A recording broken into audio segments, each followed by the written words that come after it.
ایک دفعہ نبی پاک صلی اللہ علیہ وآلہ وسلم کے قدموں میں ایک کبوتر آ کر بیٹھ گیا۔ اتنے میں ایک باز بھی دوسری طرف آ کر بیٹھ گیا۔ کبوتر نے آپ سے فرمایا کہ یا رسول اللہ، یہ باز مجھے کھانا چاہتا ہے، تو میرے چھوٹے چھوٹے بچے ہیں، آپ پلیز مجھے اس سے بچا لیجئے۔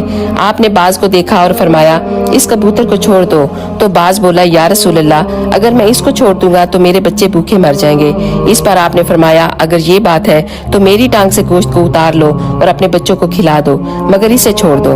یہ سنتے ہی وہ دونوں بولے یا رسول اللہ، ہم آپ پر قربان جائیں۔ اس کے بعد وہ دونوں ہی اپنے اصلی روپ میں آ گئے اور کہا یا رسول اللہ، ہم فرشتے ہیں، ہمیں اللہ رب العزت نے بھیجا ہے اور کہا کہ جاؤ دیکھو میرا پیارا محبوب کتنے پیارے پیارے فیصلے فرماتا ہے۔